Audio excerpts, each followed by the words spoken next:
Muito bem, vamos falar agora do segundo tipo de tratamento de baixa complexidade, que é a inseminação intrauterina ou inseminação artificial.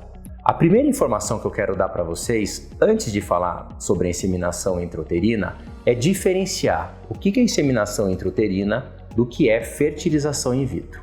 A inseminação intrauterina baseia-se em eu fazer a paciente ovular naturalmente ou com a ajuda de indutores da ovulação num determinado momento. Da mesma maneira que a gente fez lá com a relação sexual programada. Se você achar interessante olhar, segue esse link aqui que eu tenho um vídeo muito interessante sobre a relação sexual programada. Então, na inseminação intrauterina, eu faço a paciente ovular no momento adequado.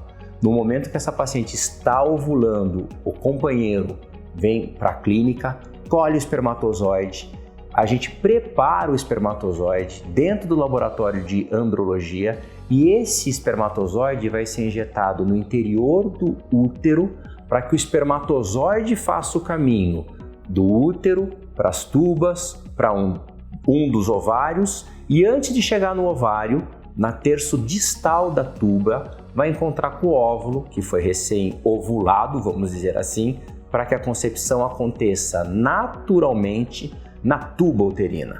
Então eu só dei uma forcinha, eu só joguei o espermatozoide, entre aspas, em impedimento, lá no fundo do útero para que ele percorresse só o caminho da tuba e encontrar o óvulo. A fertilização in vitro é bem diferente disso.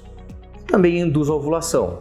Eu também vou determinar o momento que a paciente ovula, só que eu vou induzir muito mais óvulos e quero retirar esses óvulos dos ovários da paciente. Ou seja, eu não preciso mais das tubas uterinas.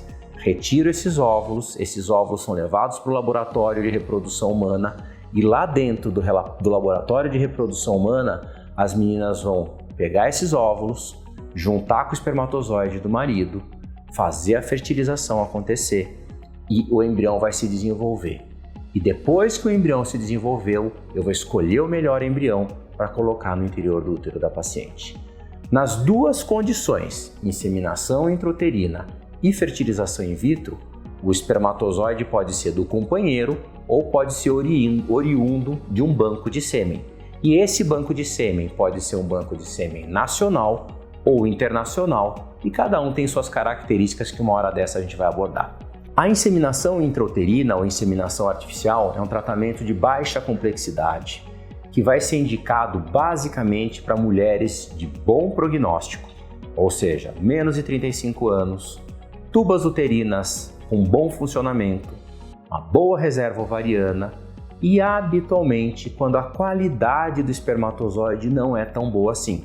Quando eu tenho espermatozoides que não têm uma motilidade muito adequada, isso é uma boa indicação para inseminação intrauterina ou inseminação artificial.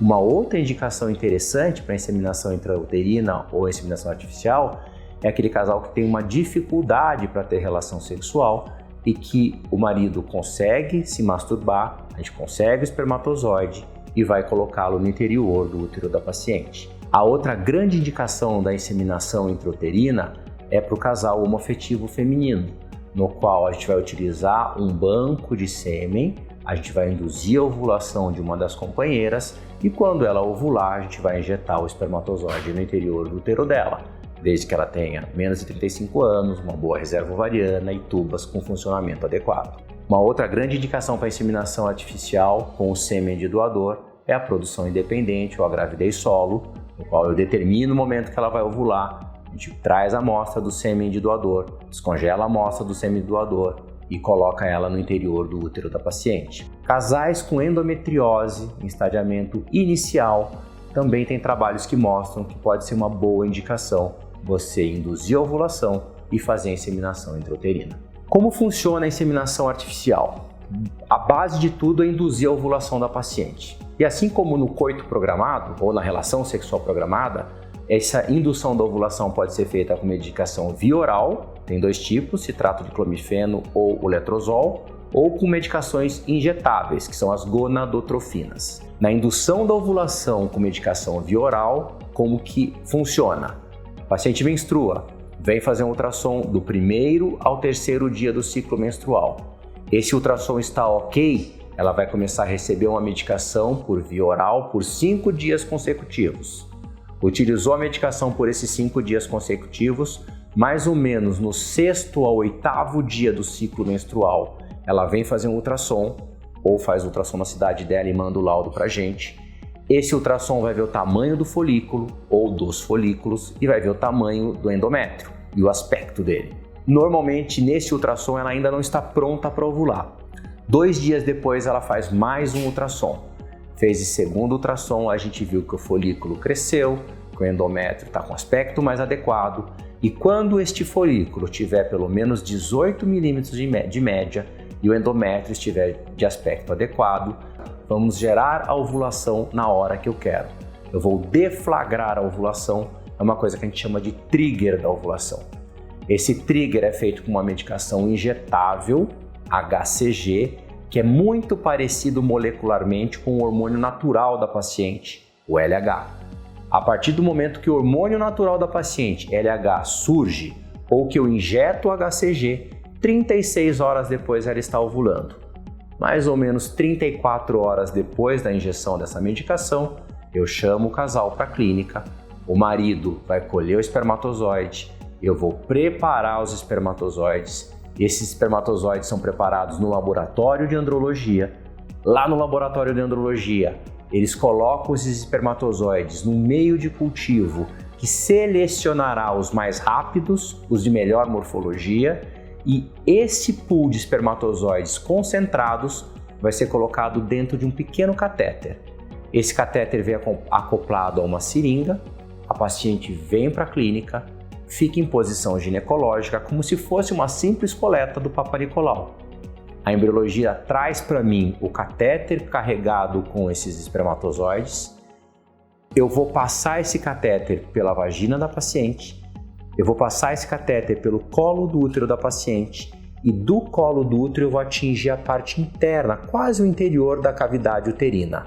Lá eu injetarei delicadamente os espermatozoides que vão então seguir para dentro do útero e depois seguir o seu caminho para chegar nas tubas uterinas e encontrar com o óvulo que eu fiz ovular exatamente naquele horário. Essa é a inseminação intrauterina com o sêmen do marido. Quando utilizamos um sêmen de doador, em vez do marido, obviamente, vir colher o espermatozoide no laboratório, é o momento em que a gente vai descongelar os espermatozoides que a gente trouxe do banco de sêmen. Esses espermatozoides já estão previamente capacitados ou preparados para ser colocados no interior do catéter, perto da seringa, passar pelo colo do útero, chegar no fundo do útero, inseminar, e esses espermatozoides vão então seguir para as tubas uterinas. E assim é que fazemos uma inseminação intrauterina. Espero que essas informações tenham sido interessantes para vocês. Se vocês gostaram, compartilhem. Informação de qualidade é sempre interessante. E se tiver qualquer dúvida sobre o assunto, manda uma mensagem para mim que assim que possível eu vou tentar responder. Até o próximo vídeo.